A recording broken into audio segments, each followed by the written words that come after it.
Terus nomor 1 diketahui seperti biasa. Nah, di sini kita harus tahu apa aja yang diketahui. Hitunglah tekanan hidrostatik yang diterima oleh ikan jika massa jenis airnya 1000 kg per meter kubik dan G-nya itu 10 meter per second kuadrat. Nah, berarti kan dapat nih 1000. 1000 ini apa? Rho-nya sama dengan 1000 kg per meter kubik. Terus ada apa lagi? G, percepatan gravitasinya 10. Gampang berarti ya, meter per second kuadrat. Dan satu lagi kita butuh H ya.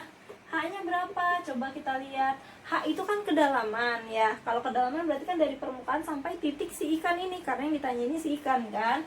Nah, dari ikan sampai ke dasar 2 meter, sedangkan tinggi kolamnya itu adalah 5 meter ya. Berarti dari sini ke sini berapa? 3 meter. Berarti H-nya adalah 3 meter.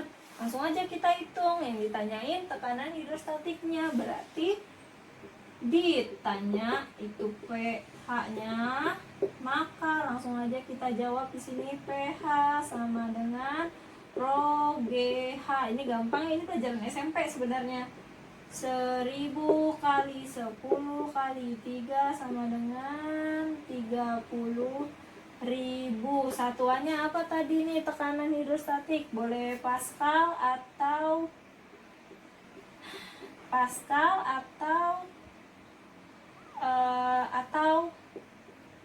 N per M kuadrat.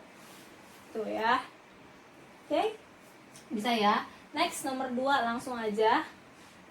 Kayaknya nggak cukup, ibu hapus lagi. Yang diketahui apa di nomor 2?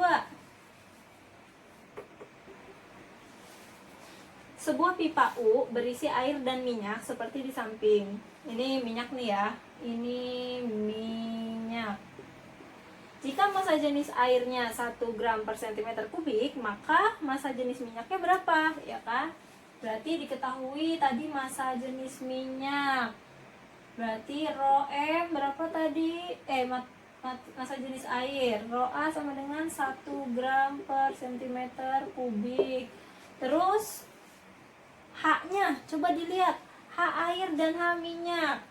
H air berarti kan ini, nih kita tarik bikin garis. Ini berarti H air. Berapa H airnya? H minyak 9.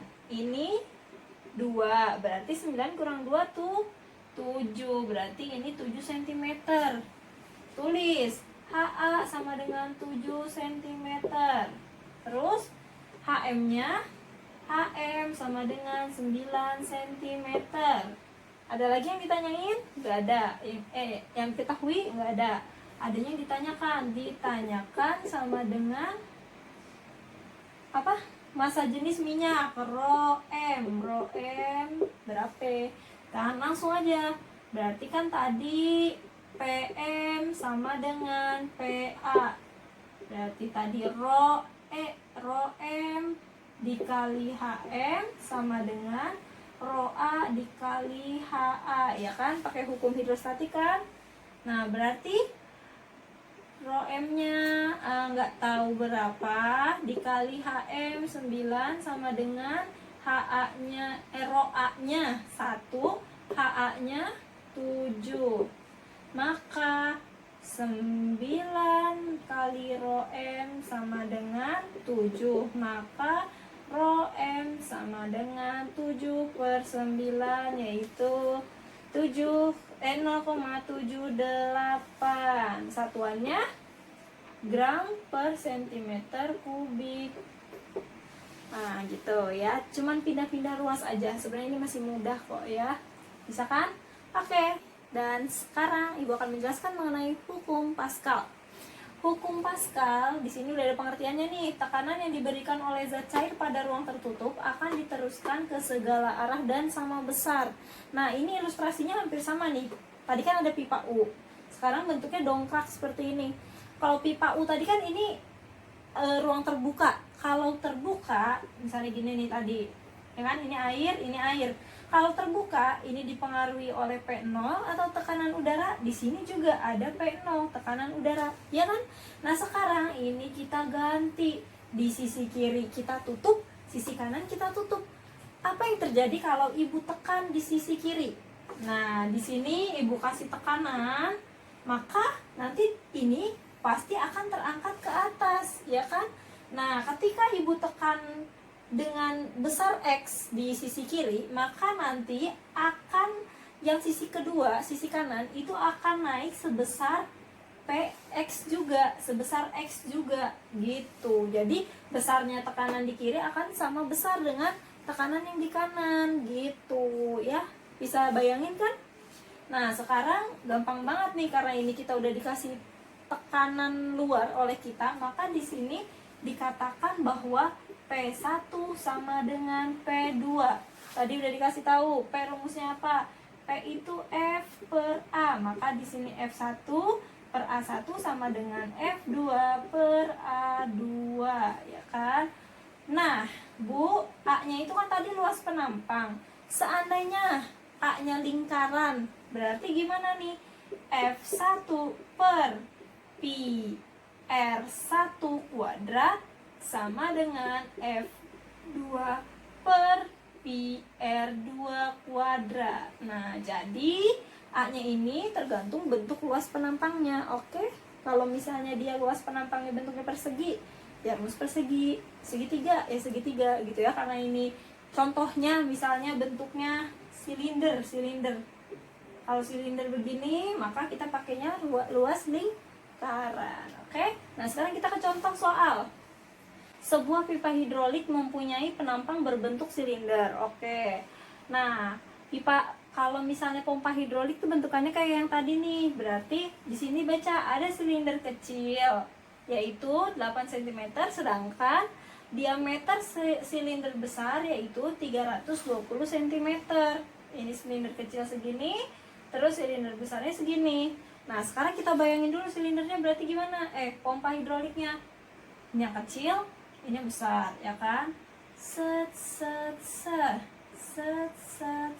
gitu ya. Nah, ini tertutup nih, tertutup, ini juga tertutup.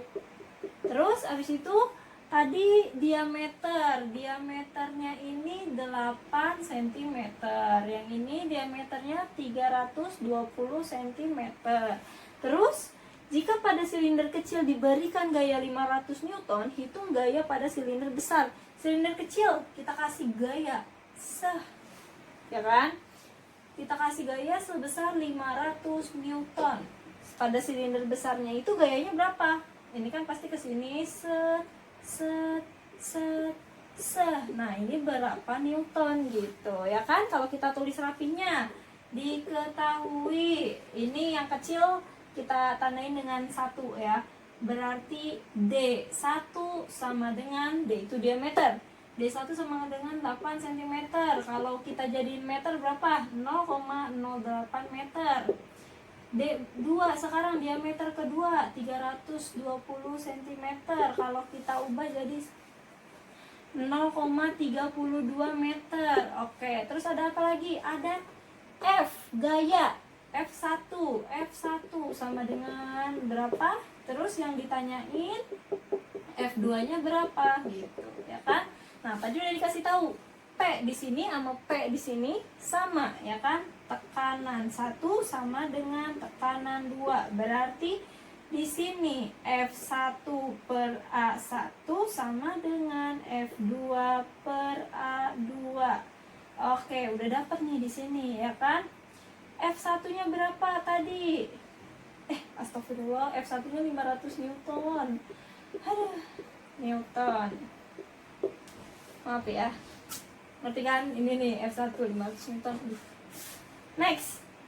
F1-nya kita tulis F1 500 per A1, luas penampang 1. Luas penampang segitiga. Kan tadi segitiga, lingkaran itu kan tadi pi R kuadrat, pi R1 kuadrat. Berarti ini sama dengan F2 per pi R2 kuadrat. Nah, tapi ini yang diketahui diameter. Kalau rumus lingkaran yang diameter itu berapa, Bu?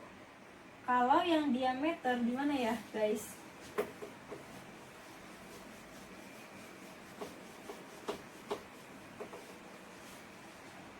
Luas lingkaran itu kan L sama dengan pi R kuadrat atau L sama dengan 1/4 pi D kuadrat. Nah, karena ini yang diketahui D, maka kita pakai rumus yang ini, ya kan? L yang dimaksud ini adalah A, luas penampang ya. L ini luas, A itu luas penampang, tapi sama aja, oke? Next, berarti ini kita catat di sini, Bu. 500 per pi 1/4 pi D 1 kuadrat sama dengan F2 per 1/4 pi D2 kuadrat. Kelihatan? Kelihatan ya. Nah, terus habis itu kita coret bagian yang sama, ya kan? Ada yang sama 1/4 sama 1/4. Pi sama pi itu kan tetapan dan sama, berarti bisa dicoret. Oke, ini kalau udah dicoret, sekarang ke sini kita pindahin aja. Berarti 500 per D1 kuadrat sama dengan F2 per D2 kuadrat. Bener gak? Bener kan? Nah, ini kan tadi udah habis 1/4 pi-nya. Pindahin ke sini, terus habis itu kalau udah F2-nya kita tinggalin sendiri. Kalau ini tinggal sendiri, ini pindah ke atas. Jadi 500 kali D2 pangkat 2 per D1 pangkat 2 sama dengan F2. Maka F2 sama dengan 500 kali D2 pangkat 2 per D1 pangkat 2. Masukin deh angkanya. Ini 500 kali D2-nya berapa? 0,32 kuadrat per D1-nya 0,08 kuadrat. Maka F2 sama dengan sekian Newton. Oke, ini kalau nggak salah hasilnya 8.000 kalau nggak salah. Coba kalian hitung lagi ya. Nah, maka segitulah hasilnya, dan ini adalah cara yang sudah Ibu jelaskan. Kurang lebihnya mohon maaf karena banyak kelibet-kelibet. Ibu juga agak rancu karena memori HP-nya penuh terus, jadi pusing karena ini ngulang terus videonya ya. Oke, ini udah yang terbaik yang Ibu lakukan. Semoga masuk ke otak kalian. Kalau nggak paham bisa tanya sama guru mata pelajaran kalian, Bu Ratri. Assalamualaikum warahmatullahi wabarakatuh. Bye.